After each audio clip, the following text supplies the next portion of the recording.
a parte como professor, né? Palestrante normalmente é 1 hora ali de palestra dentro de um evento, né? Mas você também dá aulas em pós-graduações com durações, aulas com durações muito maiores, né?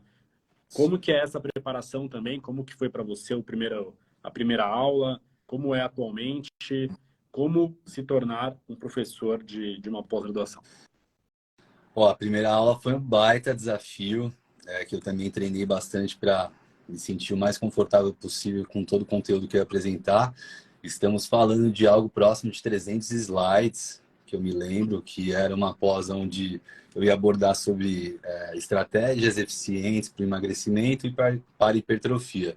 Sábado e domingo, sábado era das 9 até as 17, domingo era das 9 até aproximadamente 14 horas na Unip de Campinas, tinha todo o deslocamento aqui de São Paulo, então um volume de conhecimento necessário muito grande, e aquele receio, né, de também os questionamentos que viriam durante a apresentação, se eu estaria preparado também para falar sobre temas que não estão na apresentação, mas que poderiam ser questionados.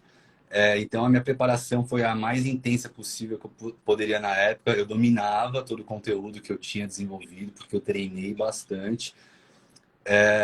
E eu também ficava pensando em como é que eu ia também, além dos slides, se precisasse usar a lousa, por exemplo, para tentar aprofundar o conhecimento ou facilitar a compreensão.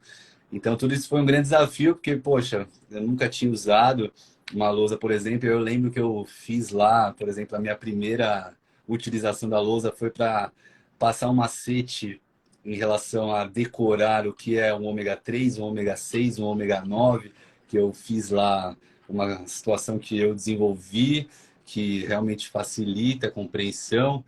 Então, para mim, assim, foi muito tenso, mas ao mesmo tempo muito gratificante. É, E até hoje é assim, né, Rê? Por exemplo, eu estou ministrando aula sobre fisiculturismo numa pós ao vivo da USP de Ribeirão Preto. Eu Uhum. ministrei em dezembro essa aula, por exemplo. Minha primeira apresentação lá, agora vai ser em 2024. E aí nessa, por eu já estar muito mais à vontade com o conteúdo, porque já são 6 anos que eu falo sobre essa aula e só atualizo, eu não me preparei tanto, mas pela experiência eu consegui conduzir de uma maneira que todos gostaram. Mas aí, para a próxima, eu já vou voltar às estratégias anteriores, e não, eu tenho que estudar exatamente, entender tudo que tem no próximo slide, para melhorar um pouco mais ainda a minha forma de apresentação. Então, você tem que ter essa visão crítica, no meu ponto de vista, para que você não acredite que está suficiente apresentar algo que vai ser bem visto, mas que não é o seu melhor, né? Então essa é a sensação que me deu. Eu falei, pô, eu posso ser melhor do que eu fiz e não é porque ninguém reclamou da aula e todo mundo elogiou que eu vou me satisfazer com essa apresentação. Para a próxima, eu vou dar o meu melhor e aí sim eu vou sair satisfeito com a minha apresentação. Pensar